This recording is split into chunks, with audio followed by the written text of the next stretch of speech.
Serangan yang dilancarkan militer Israel ke jalur Gaza di tengah kesepakatan gencatan senjata menewaskan puluhan warga Palestina.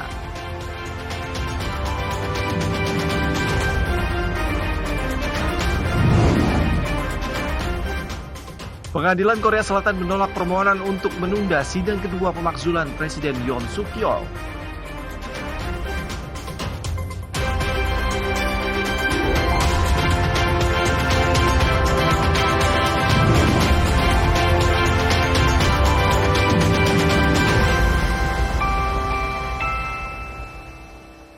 Selamat malam, Dunia Dalam Berita kembali menjumpai Anda dengan beragam informasi dari berbagai penjuru dunia. Bersama saya Rizky Ikran Negara dan berikut Dunia Dalam Berita selengkapnya. Menit utama informasi Dunia Dalam Berita kami awali dengan serangan Israel ke Gaza di tengah kesepakatan gencatan senjata. Rusia serang infrastruktur energi Ukraina.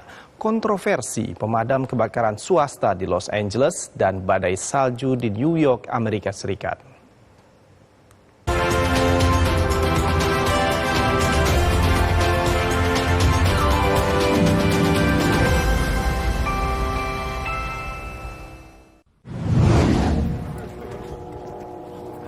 Israel terus melancarkan serangan udara di Gaza, Palestina meskipun kesepakatan gencatan senjata telah tercapai. Sumber medis mengatakan pasukan Israel telah menewaskan sedikitnya 82 orang di Gaza, termasuk sedikitnya 30 orang di kota Gaza, beberapa jam sejak kelompok pejuang Palestina Hamas dan Israel mengumumkan bahwa mereka telah mencapai kesepakatan gencatan senjata. Serangan Israel terhadap rumah warga dekat gedung Persatuan Insinyur di kota Gaza, jalur Gaza Utara pada Rabu malam menewaskan sedikitnya 18 warga Palestina. Pertahanan sipil Palestina mengevakuasi jenazah 12 orang dari lingkungan Sheikh Radwan di kota Gaza. Di Gaza Tengah, 5 warga Palestina tewas dalam serangan pesawat tak berawak Israel yang menargetkan pertemuan orang-orang di daerah Karaj di Camp Bureij.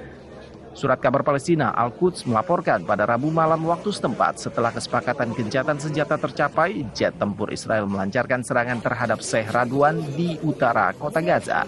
Serangan Israel mengakibatkan 10 warga Palestina tewas dan 10 lainnya luka-luka.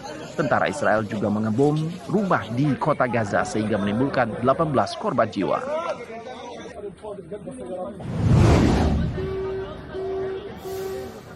Pemuda Israel memblokir jalan utama di Yerusalem saat mereka memprotes perjanjian gencatan senjata di Gaza.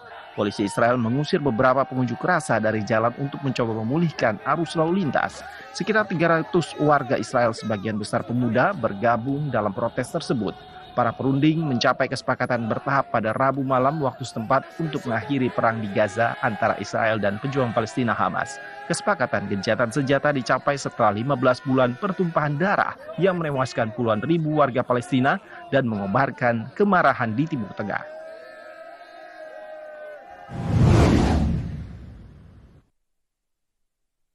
Angkatan bersenjata Rusia melancarkan serangan yang menargetkan fasilitas energi Ukraina yang mendukung kompleks industri militer. Serangan dilakukan dengan senjata presisi tinggi dan drone terhadap fasilitas infrastruktur gas dan energi penting Ukraina. Kementerian Pertahanan Rusia menyatakan pasukan Rusia juga menargetkan bandara militer Ukraina dan sasaran lainnya. Pasukan pertahanan udara Rusia mencegat bom udara Ukraina dan roket HIMARS serta menjatuhkan puluhan drone. Selain itu, pasukan Rusia menguasai satu pemukiman Ukraina dalam 24 jam terakhir. Di pihak lain, Staf Umum Angkatan Bersenjata Ukraina melaporkan puluhan pertempuran terjadi di garis depan pada Rabu sore waktu setempat. Sementara itu, Rusia dan Ukraina masing-masing menukar 25 tawanan perang melalui pertukaran yang dimediasi oleh Uni Emirat Arab. Kementerian Pertahanan Rusia menyatakan para tawanan perang Rusia saat ini berada di Belarusia untuk menerima perawatan medis dan psikologis sebelum diangkut kembali ke Rusia untuk perawatan lebih lanjut.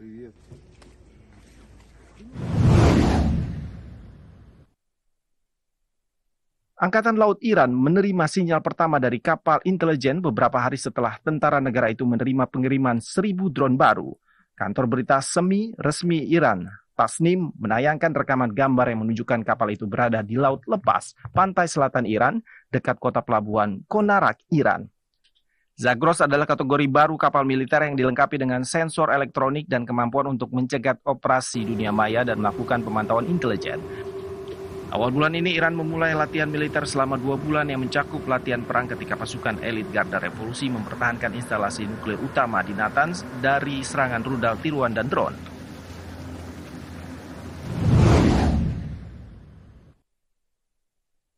Kontroversi muncul di Los Angeles, California, Amerika Serikat setelah tim pemadam kebakaran swasta dikerahkan untuk melindungi daerah-daerah makmur dari kebakaran hutan yang dahsyat sementara daerah-daerah di sekitarnya dibiarkan terbakar. Hal itu memicu pertanyaan tentang kesenjangan sosial dan peran layanan pemadam kebakaran swasta. Pihak berwenang pada Selasa melaporkan kebakaran hutan di Los Angeles telah menyebabkan sedikitnya 25 kematian, menghancurkan lebih dari 12.000 bangunan, dan membakar lahan seluas lebih dari 155 km persegi. Di tengah kehancuran yang terjadi, hal yang sangat kontras terlihat jelas di lingkungan kelas atas Pacific Palisades. Beberapa bangunan sebagian besar masih tidak tersentuh oleh api, tidak jauh dari sisa-sisa hangus di daerah lain. Properti yang dilindungi bagian dari pusat perbelanjaan Palisades Village dijaga oleh tim pemadam kebakaran swasta yang disewa oleh pemilik pusat perbelanjaan. Sementara itu, badai salju lebat mengubur sebagian wilayah New York, Amerika Serikat.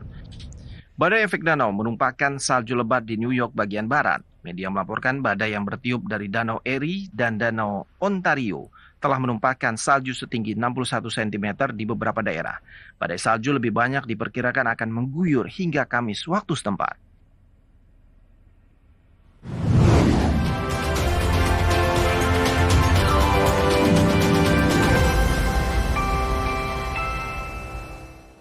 Dunia Dalam Berita masih akan kembali dengan informasi lain, diantaranya kesepakatan gencatan senjata di Gaza, Palestina disambut gembira oleh masyarakat di berbagai negara dan sejumlah pemimpin dunia.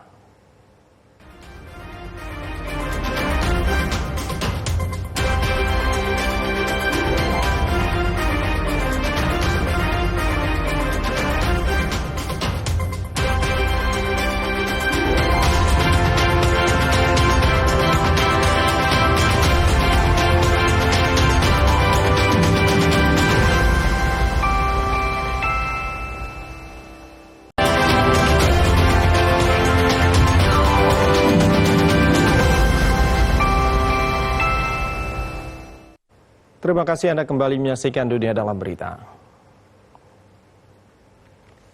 Qatar mengumumkan perjanjian gencatan senjata di Gaza, Palestina. Pemimpin pejuang Hamas Palestina menyatakan Israel gagal mencapai tujuan di Gaza. Israel dan kelompok pejuang Palestina Hamas telah mencapai kesepakatan gencatan senjata di Gaza dan pembebasan sandera setelah upaya mediasi intensif oleh Qatar, Mesir, dan Amerika Serikat.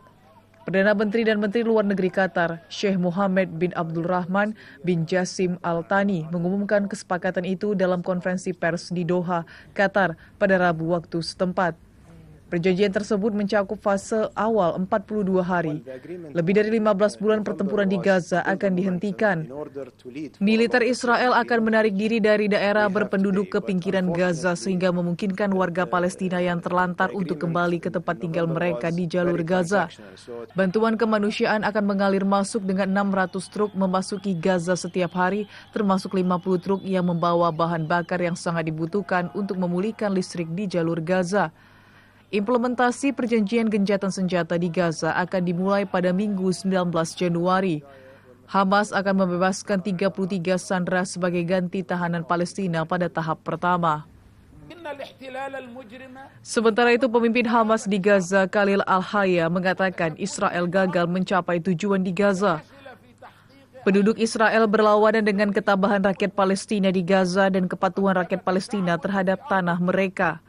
Rakyat Palestina tetap teguh di tanah mereka dan tidak pergi atau berimigrasi.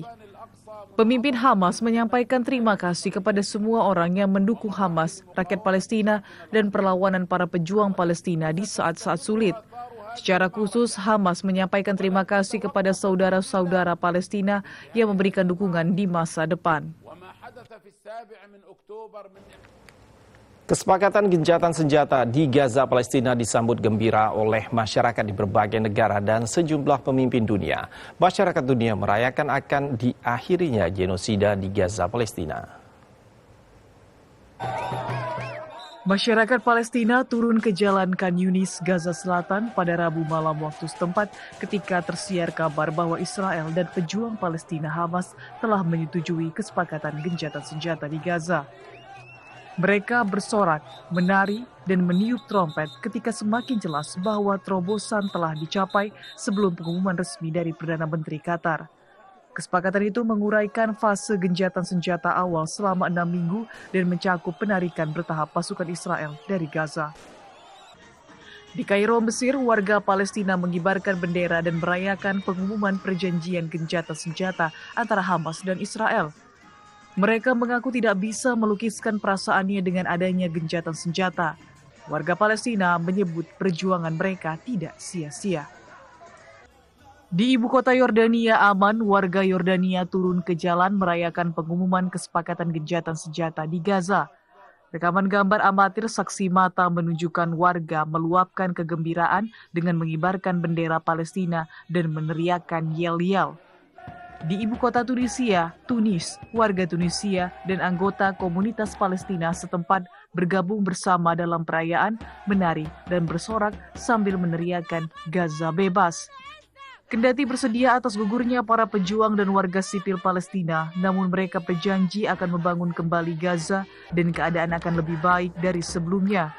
Mereka bersyukur atas berakhirnya 466 hari kehancuran, genosida, dan pembunuhan di Gaza. Di Illinois, Amerika Serikat, komunitas Palestina berkumpul di Bridgeview dekat kota Chicago untuk merayakan kesepakatan gencatan senjata antara Israel dan Hamas.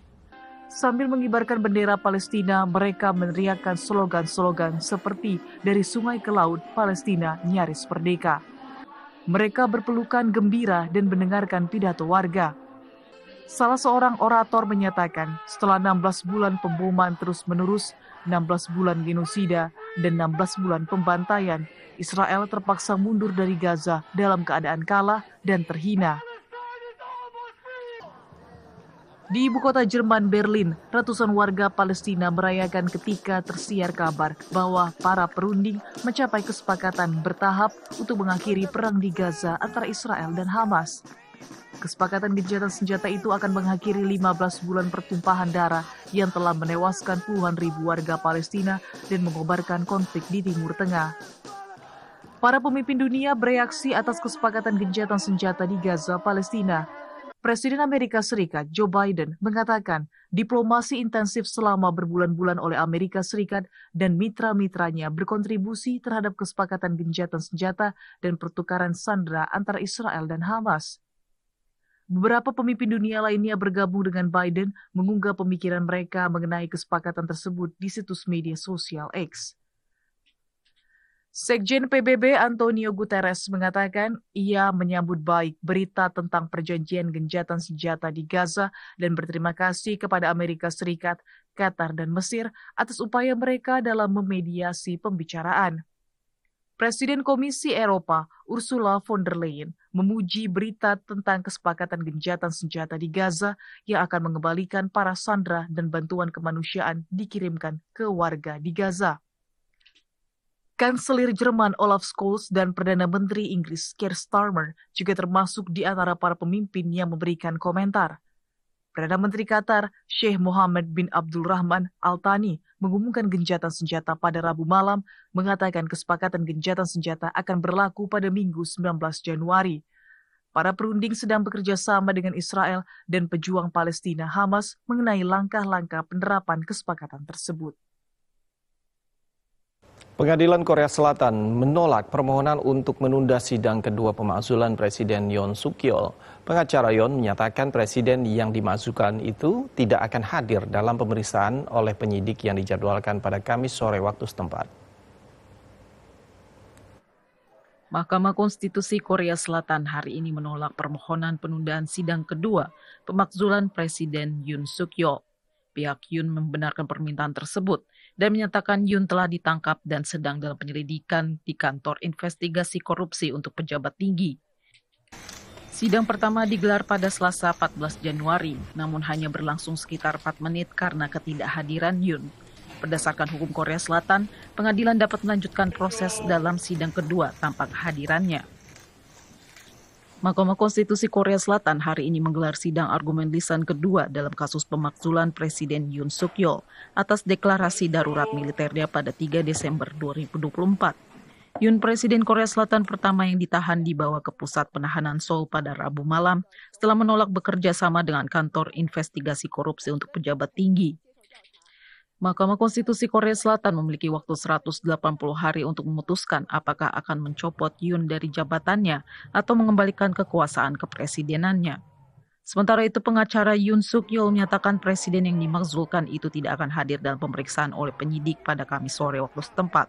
Yoon juga dilaporkan tetap diam selama interogasi pada Rabu 15 Januari. Yoon diperkirakan akan ditahan selama 48 jam di pusat penahanan dekat Uiwang, sementara Badan Anti Korupsi mengupayakan surat perintah untuk memperpanjang penahanannya dari Pengadilan Distrik Barat Seoul yang mengeluarkan surat perintah penangkapannya. Jika disetujui, masa penahanan dapat diperpanjang hingga maksimal 20 hari. Kantor Investigasi Korupsi untuk Pejabat Tinggi Korea Selatan berencana untuk memindahkan Yoon ke kejaksaan setelah 10 hari penahanan. Dunia Dalam Berita masih akan kembali dengan informasi lain, di antaranya Arsenal menempel ketat Liverpool di klasemen sementara Liga Premier Inggris usai memenangi Derby London dengan skor 2-1 melawan Tottenham Hotspur.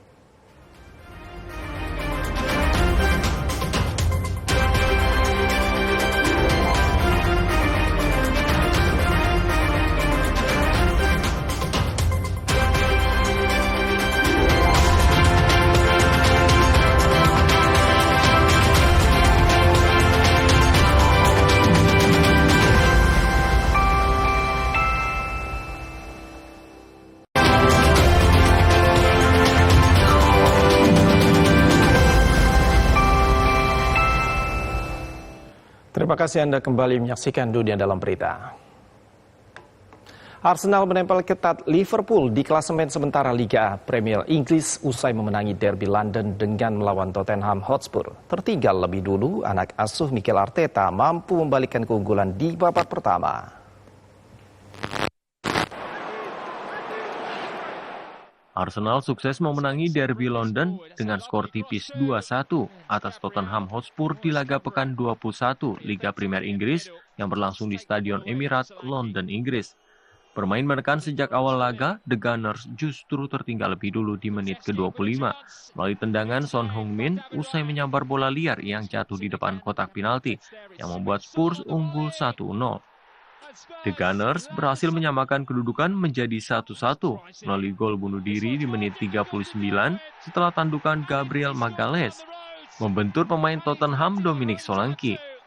Tidak membutuhkan waktu lama, anak asuh Mikel Arteta berhasil membalikkan keadaan menjadi 2-1 usai memanfaatkan kesalahan lini pertahanan Tottenham yang diselesaikan dengan tendangan Leandro Trossard ke sisi kanan gawang Tottenham yang tidak dapat diantisipasi Antonin Kinski.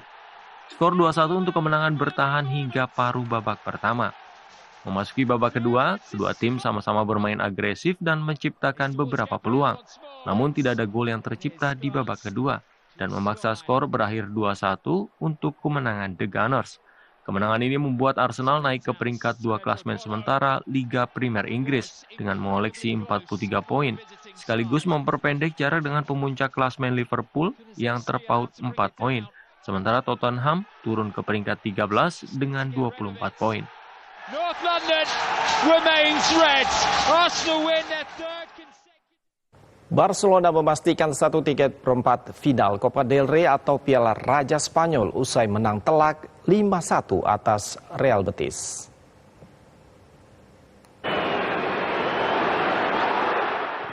Bertanding di Stadion Olympic Louis Company, Barcelona, Spanyol, Barca sukses memastikan 1 tiket perempat final Copa del Rey atau Piala Raja Spanyol usai menang telak 5-1 atas Real Betis. Bermain dengan susunan terbaiknya, Blaugrana unggul cepat saat laga baru memasuki menit ketiga.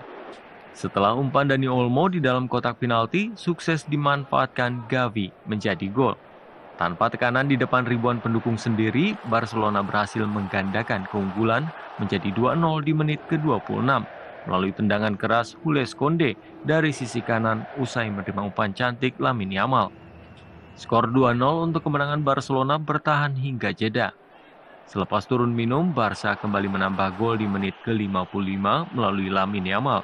Namun gol tersebut dianulir wasit setelah VAR memperlihatkan Yamal berada dalam posisi offside.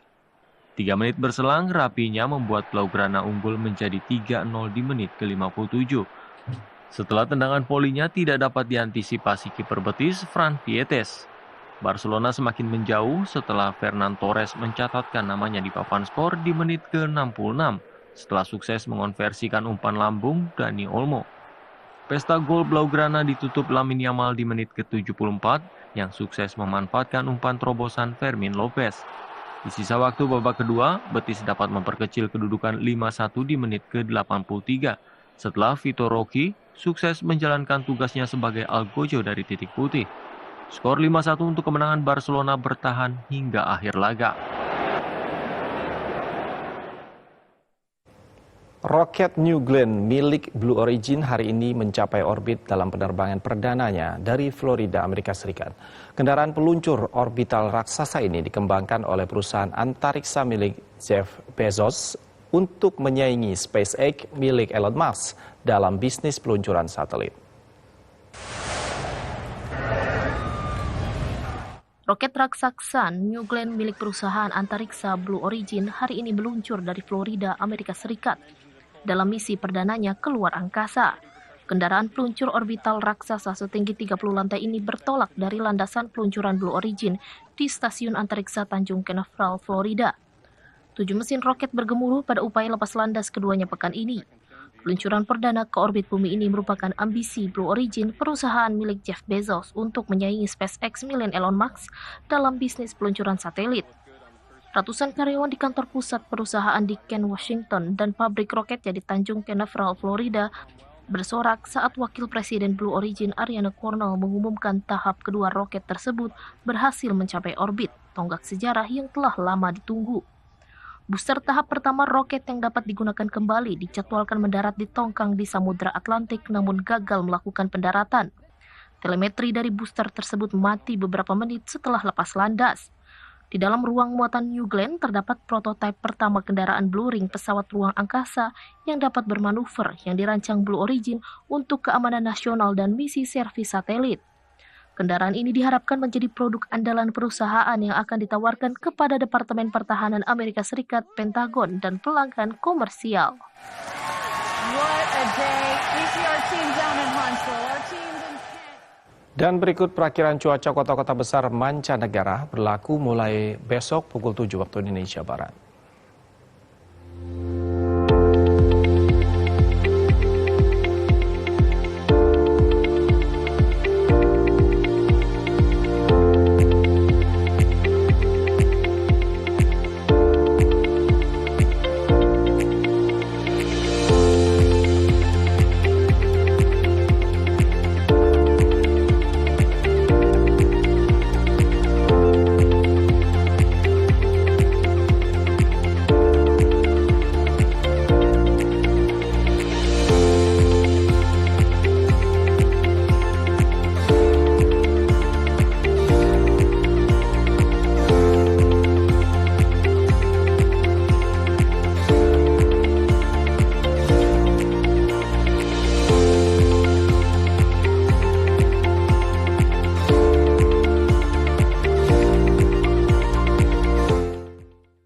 Informasi cuaca tadi menutup perjumpaan kita di dunia dalam berita akhir kata. Saya Rizky Kanegara, mewakili seluruh kabar kerja yang bertugas, pamit undur diri. Terima kasih atas perhatian dan kebersamaan Anda. Selamat malam dan sampai jumpa.